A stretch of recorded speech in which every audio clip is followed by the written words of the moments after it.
the ancient warning. The crystal formations in the ruins of Zerion 7 pulsed with an eerie green light as elder historian Zefkara carefully brushed away centuries of dust from the carved symbols. Her forearms moved with practiced precision, each appendage working independently to document the discovery that would change everything. The Korthok expedition had been searching these ancient ruins for 3 months, hoping to find technology or resources to fuel their expanding empire. What they found instead was something far more unsettling. The chamber where Zefkara worked was vast, its walls covered in intricate carvings that seemed to shift and move in the flickering light. The architecture was unlike anything in the known galaxy, built by a race that had vanished long before the Korthok had even discovered fire. These beings, known only as the architects, had left behind ruins scattered across dozens of worlds, but never anything as complete as this chamber. Council Prime Beltarian descended the stone steps into the chamber, his polished armor reflecting the crystal light. He was young for a leader of the Korthak Empire, having risen to power through a combination of political skill and military victories. His amber eyes swept over the ancient carvings with the casual interest of someone who saw the past as nothing more than a stepping stone to future conquest. Behind him followed Admiral Noxhandler, a grizzled veteran whose scarred carapace told the story of 100 battles. The Admiral's massive frame cast long shadows across the chamber as he studied the symbols with the tactical mind of a warrior. Where Veltarian saw opportunity, Noxhandler saw potential threats. Zefkara looked up from her work, her ancient eyes bright with excitement and fear. She had spent her long life studying the mysteries of dead civilizations, but nothing had prepared her for what she had discovered in these ruins. The translations she had completed over the past weeks painted a picture that terrified her too. Her core, Council Prime, she said, her voice carrying the weight of her centuries. You must see what I have found. The architects left us a warning, a prophecy about something they called the Maker's beings who would reshape the very nature of existence itself. Veltarian approached the main wall where Zefkara had been working. The symbols there were different from the others, carved deeper and filled with a metallic substance that still gleamed after millennia. The carvings showed strange creatures, bipedal beings with soft skin and no natural armor or weapons.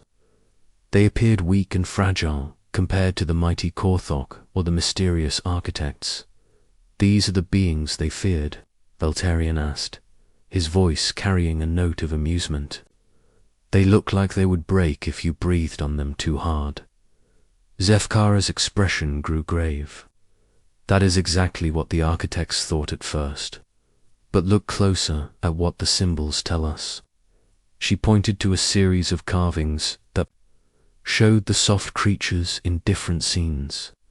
In the first, they were primitive, using simple tools and living in crude shelters. But as the carvings progressed, something remarkable happened. The creatures began to change their environment instead of adapting to it. They built machines that flew without wings, created light without fire, and spoke across vast distances.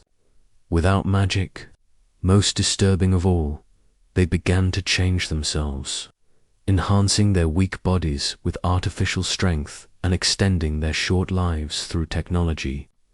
The architects called them the Makers because they make themselves into whatever they need to become, Zefkara explained. When they face a problem they cannot solve with their bodies, they build tools.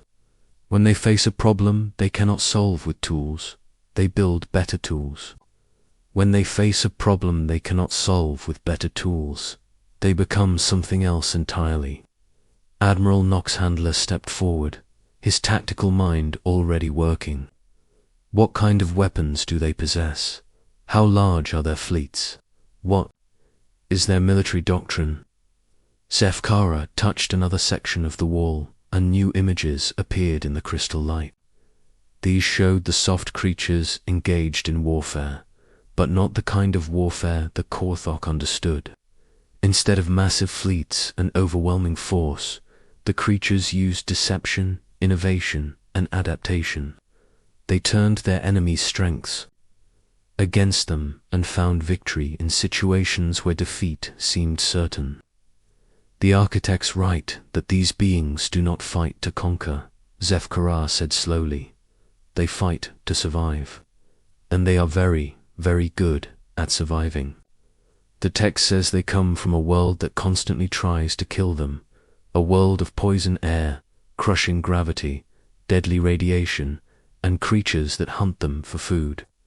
Every day of their existence is a battle against extinction.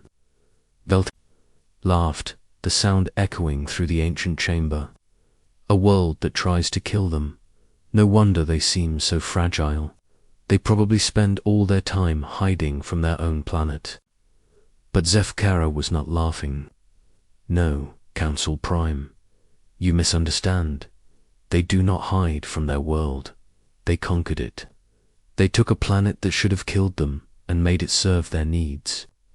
They changed the very air they breathe, tamed the forces that should have destroyed them, and turned their world into a garden. The chamber fell silent except for the soft humming of the crystal formations.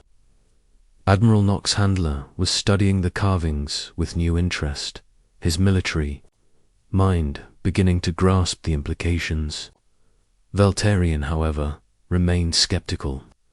Even if this is true, the Council Prime said, they are just one species on one world. The Korthak Empire spans 300 systems. Our fleets could turn their entire planet to ash in a matter of hours.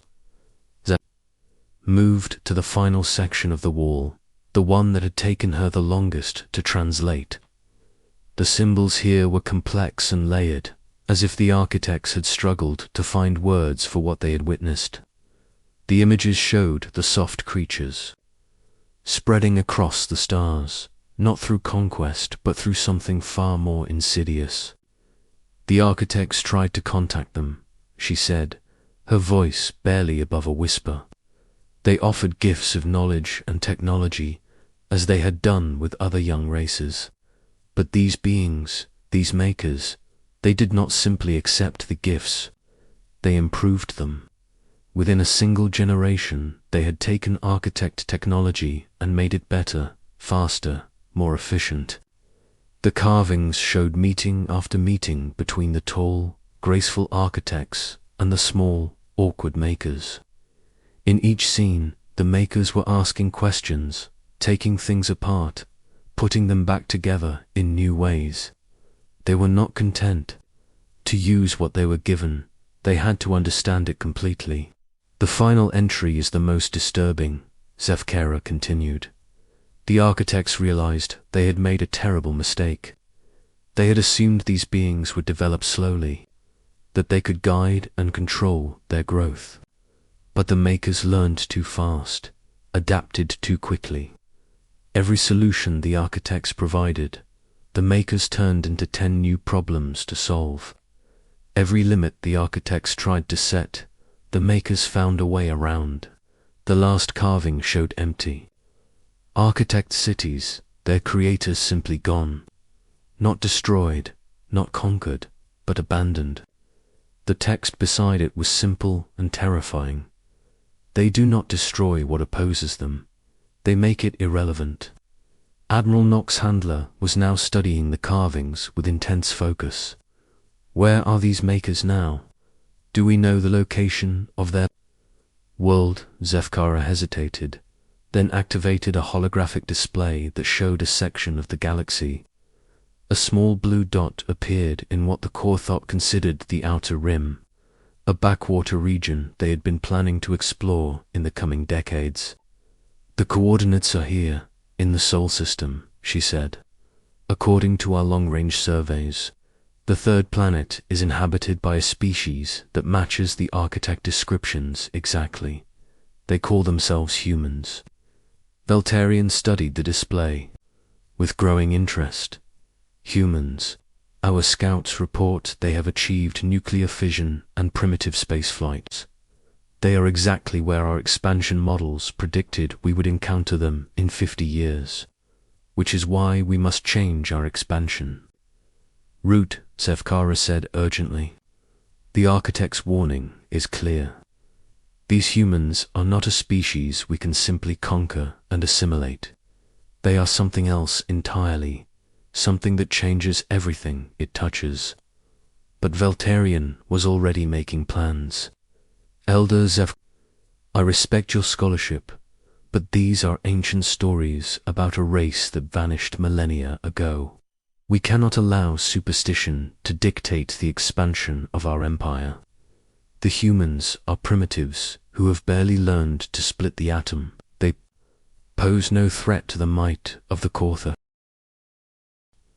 Admiral Nogg's handler nodded in agreement. My fleets could pacify their entire system in days. If they truly are as adaptable as these carvings suggest, they might prove useful as subjects of the Empire. Their adaptability could be channeled toward serving our needs. Zefkara felt a chill run through her ancient bones. You are making the same mistake the architects made. You see a tool to be used instead of a force of nature to be respected. The humans are not just another species to be conquered. They are evolution itself, given form and consciousness. But her words fell on deaf ears. The Council Prime and the Admiral were already discussing fleet movements and colonization plans. The humans would be contacted when the Korthok expansion reached their system, offered the choice between servitude and destruction. It was the same choice given to every species the Korthok had encountered, and it had always worked before. As the two leaders left the chamber to return to their ship, Zefkara remained behind with the ancient warnings. She touched the crystal formations one last time, feeling the weight of the architect's fear and regret. They had been one of the most advanced races in galactic history, masters of technology that seemed like magic to lesser species, and they had simply walked away rather than face what the humans might become.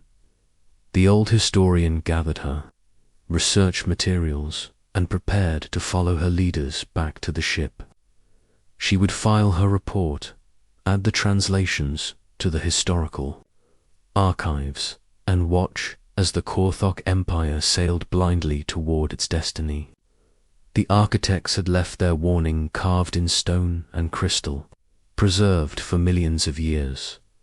But warnings, Zefkara realized, are only useful if someone listens to them. Asterisk, the reckoning arrives 200 years had passed since the discovery. On Zerion 7, and the Korthok Empire had grown larger and more powerful than ever before. The ancient warnings had been filed away in the deepest archives, dismissed as mythology by generations of leaders who had never seen the crystal carvings or understood their significance. Elder Zefkara had died long ago, her warnings forgotten by all but a few scholars who studied dead civilizations. Commander Thaxel stood on the bridge of the battleship Dominator, watching the strange vessel that had appeared on their sensors just hours before. He was the grandson of the Great Council Prime Veltarian, inheriting both his ancestors' ambition and his dismissal of ancient superstitions. The ship before them was unlike anything in the Korthok database, sleek and elegant, but clearly built for function rather than intimidation. The human vessel was smaller than any Korthok warship, but there was something about its design that made Thaxel uneasy. It moved through space with an efficiency that suggested its builders understood principles of physics that the Korthak had not yet mastered. Most disturbing of all, it had appeared in this sector without triggering any of their early warning systems. Analysis report, Thaxel commanded. his 4 arms working the command interfaces with practiced ease. Lieutenant Keksmar consulted his instruments. The vessel appears to be of human origin. Commander IP matches the profiles in our database. Of the species inhabiting the Sol system, hull composition suggests advanced metallurgy, possibly using synthetic materials we have not encountered before. Thaxol nodded. The humans had been monitored from a distance for decades as the expansion slowly approached their system. They were exactly as predicted, a young species that had recently achieved interstellar travel using crude but functional technology. Their first faster-than-light vessels had been detected only 20 years ago, massive and ungainly things that barely deserved the name Starship. But this vessel was nothing like those early human ships. It was graceful and purposeful, its hull reflecting sensor scans in ways that suggested stealth capabilities far beyond what the humans should have been able to develop in such a short time. Open a communication channel, Thaxol ordered. Let us make contact with these humans and inform them of their new place in the galactic order. The main screen flickered to life, showing the interior of the human vessel. Thaxol had to admit he was curious to see one of these creatures that had inspired such fear in the ancient architects. What appeared on the screen was exactly what he had expected: a small, soft-looking biped with pale skin and brown hair. The creature wore a simple uniform and sat in what appeared to be the command chair of their vessel. But when the human looked into the camera, Thaxol felt something he had not expected. The creature's eyes were small and seemingly weak, but they held an intelligence that was both alien and unsettling. There was no fear in those eyes, no awe at meeting a superior galactic civilization. Instead, there was curiosity and something that looked almost like anticipation. "Greetings," the human said, its voice translated by the communication system. "I am Captain Elena Rodriguez of the Earth vessel Persistence. We've been hoping to make contact with your species for quite some time." Thaxol blinked in surprise. The humans had been hoping to make contact. The monitoring stations had detected no signs that the humans even knew of the Korthok existence. How could they have been preparing for this meeting? "I am Commander Thaxol of the Korthok Empire," he replied, falling back on standard first. "Contact protocols. We represent the dominant civilization in this region of the galaxy. Your species will be given the opportunity to join our empire as subjects, contributing your resources and labor to the greater good of the Korthok people." Captain Rodriguez smiled, an expression that showed her small white teeth. It should have been harmless, but something about it made Thaxol's warrior instincts twinge with unease. "That's a very generous offer, Commander," she said, "but I think there might be some things you should know about us before we discuss any kind of arrangement. Would it be possible for us to meet in person? I have some information that might be of interest to you." Against his better judgment, Thaxol agreed to the meeting. The human ship docked with the Dominator using an airlock system that interfaced perfectly with Korthok technology, despite being completely different in design.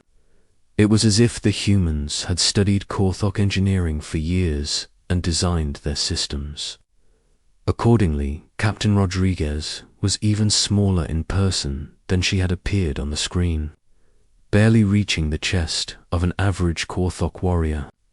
She moved with quick, efficient steps and carried herself with a confidence that seemed absurd given the massive technological disadvantage her species faced. Behind her walked other humans, equally small and seemingly fragile. But what disturbed Thaxol most was the way the humans looked at everything around them. Their eyes never stopped moving, cataloging details, analyzing systems, filing away information for later use. They were not tourists, seeing wonders beyond their comprehension. They were engineers taking notes. "Impressive ship," Captain Rodriguez said as they walked through the corridors of the Dominator. "Your power distribution system is fascinating. We've been working on similar principles, but your approach to energy conversion is much more elegant than our current methods." Thaxel stopped walking. "How do you know about our power systems? Those specifications are classified military secrets." The captain smiled again, that unsettling expression that seemed to hide depths of knowledge. "We've been monitoring your expansion for the past century, Commander. When you're facing a potential first contact situation, it pays to do your homework." The meeting took place in the ship's main conference room, a chamber designed to intimidate alien visitors with displays of Korthok power and technology.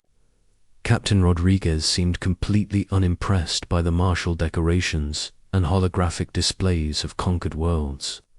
Instead, she activated a device of her own, a small cube that projected images into the air above the conference table. "Before we discussed joining your empire," she said, "I thought you might like to know what we've learned about your history, specifically about a discovery made on Zarian 7 about 200 years ago." The images showed the crystal chamber where Elder Zefkara had made her fateful discovery. But these were not grainy historical records or artists' interpretations. These were detailed scans that showed every carving, every symbol, every warning the architects had left behind. Thaxel felt ice form in his veins. "How did you obtain these images?" The Zarian 7 expedition was classified at the highest levels. "We found the records in your own archives," Commander, Captain Rodriguez said calmly, along with Elder Zefkara's translations and her warnings about the species the architects called the Makers. "That would be us, by the way." The room fell silent, except for the hum of the ship's systems. Thaxel's tactical mind was racing, trying to understand how the humans could have accessed classified Korthok records. Their computer systems were supposed to be impenetrable, protected by centuries of military encryption and security protocols. "You see," the captain continued, "we've known about the Korthok Empire for much longer than you've known about us. We've been preparing for this meeting for over a century. When you're a young species surrounded by older, more powerful civilizations, you learn to be very, very careful." One of the other humans, a woman with grey hair and the bearing of a scientist, stepped forward. "My name is Dr. Sarah Chen. I'm a xenarchaeologist, and I've spent most of my career studying the ruins the architects left scattered across the galaxy. We found 17 different sites with warnings about humanity, all of them saying essentially the same thing." She activated her own device, and new images appeared in the air. These showed architect ruins on worlds the Korthak had never heard of, all containing similar warnings about the dangerous adaptability of the human species. "The architects were right to be afraid," Dr. Chen continued. "Not because we're violent or aggressive, but because we represent something that most galactic civilizations find deeply disturbing. We change, not just technologically, but fundamentally. We refuse to accept limitations." Commander Thaxel was beginning to understand why Elder Zefkara had been so frightened by the ancient warnings. The humans sitting across from him were demonstrating capabilities that should have been impossible for their species. They had infiltrated Korthok computer systems, accessed classified historical records, and prepared for a meeting they should never have known was coming. "What do you want?" he asked, his voice tighter than he intended. Captain Rodriguez leaned back in her chair, seemingly relaxed despite being surrounded by heavily armed Korthok warriors. "We want to understand you, Commander. Your empire has been expanding in this direction for centuries, conquering and assimilating every species you encounter. We need to know if that's going to be a problem. A problem." Thaxor could not hide his amazement. "You are one species inhabiting one system. We command the resources of 300 worlds. How could you possibly be a problem for us?" The third human, a man with mechanical augmentations replacing his left arm and eye, smiled grimly.